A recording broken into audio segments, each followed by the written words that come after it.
Now we're going to take a look at when our opponent actually manages to get us into the truck position and what we have to do to prevent the twister from happening, as well as prevent them from being able to take our back completely. Kevin's goal is to get my hips higher than his. If my hips start to lift up and they lift up too much, none of this stuff works for me to be able to turn myself to my left or to be able to extend up into his legs to lift his hips. My only option from here is to make sure that he can't get under my hips or my shoulders anymore, and I have to start moving myself away. So if he starts to get more to this perpendicular angle, I cannot let him control this arm. If he can control this arm, it's not game over necessarily, but I'm going to have a very difficult time.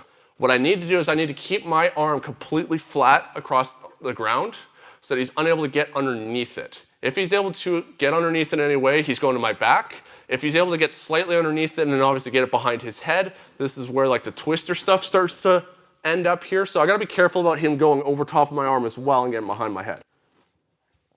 I'm looking to take this arm with a thumb post and frame into his armpit, keep my arm locked out and flat across the ground here, so that as he's trying to get underneath me or trying to control my head, it's very difficult. This arm is I can't really even fight with it too much. I can if the grip is close enough to me. I might be able to do a little bit here, but be careful about twisting your back here, breaking your own posture. It's okay to do it a little bit as long as you're flexible enough, but you could also put yourself into a bit of harm's way.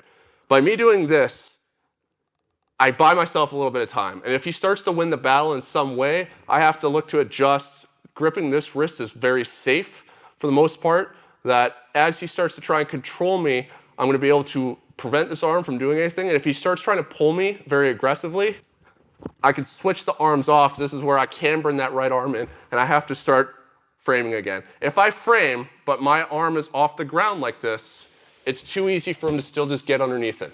So it has to be elbow glued to the ground. And so here I couldn't quite get my arm in. I'm going to make a fist instead and punch it into his lats and armpit. Let's just adjust the angle here. So as I'm here, my hips are in the air. I'm trying to frame in as best I can. Here I didn't feel comfortable turning my thumb up. So now Kevin trying to go to my back. I have to keep myself here. This is not comfortable. I can keep this arm framing here at his hips. And what I'm looking at doing is starting to walk my hips back by walking my shoulders, just like we do in a lot of guard retention movements. And I got to start bringing this foot over top of him. I can bring it in front of his face. I don't want to flare myself out too much like this because it puts me in a compromised kind of position. But I'm looking to try and get my hips back to the ground. Right here, I'm too high. If I can walk my hips back like this and get him back to the ground, now he's no longer underneath me. He's still in a very good position, so I gotta be careful with this. By bringing this leg in, I could start to now push up the inside of his knee. I could start to try and turn my leg more into this leg press alignment. Because he is at such a strong angle, it does make that hook a little bit weaker in the sense that once I start to get to the very end, you can see how I could start to pry it off. I'm not going to be able to reverse him and take the back unless like he's really not controlling me here. And as I've walked my hips out, I'm able to now start looking at swinging my legs and my arms and adjust myself back to that parallel angle. I have to look at just bailing from here. He's probably going to be controlling me quite well, threatening me a lot here where I can't really get myself away. He might even be grabbing my wrist, but even though he has my wrist, you can see it's a load-bearing frame in his armpit. So as he's trying to take my back, I start to turn my foot out this direction. I can push at his knee if he's using a strong stomp with that left leg here to get that leg out. Now with these frames, I continue to walk myself back and try and get my legs in between. A very good guy is going to be immediately coming up into a leg drag. So we have to just be ready to try and defend that, but it's a leg drag pass at a bit of a distance rather than him taking my back. So as he lifts me up, as he's lifting me up, my elbow never lifts. He's lifting my lower body, my upper body has to stay glued. So as he does that, I'm here and here. So as he's trying to take my back, I'm now able to start working here. If I got my leg on the inside of his knee like this, it makes it much more difficult for him, and it gives me more base to be able to push, but also turn him away. If I can twist him like this, I'm actually starting to break his posture a bit.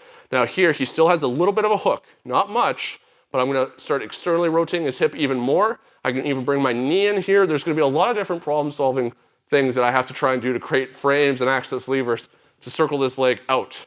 Now, because I got this with my foot in, I'm going to prevent that leg drag where I can push my hips away.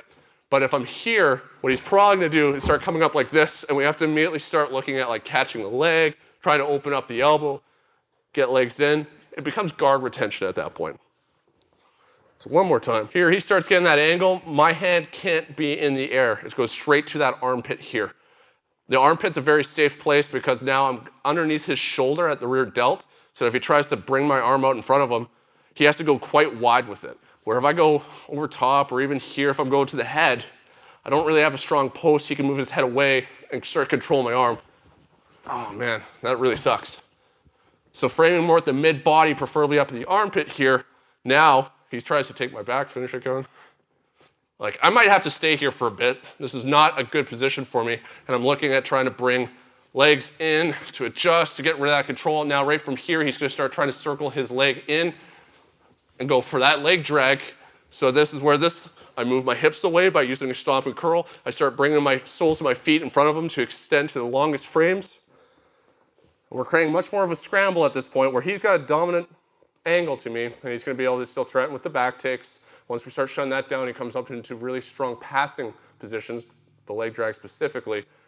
So we gotta keep defending that. But he's lifted our hips up off the ground, and we have to do everything in this, basically an emergency situation, to stop him from being able to get our upper body and our arms off the mat. So stay as glued as you can, keep that arm super tight to the ground, look to frame him and keep him as far away as possible, scoot your hips away, and you're gonna have a much better chance of escaping the truck position.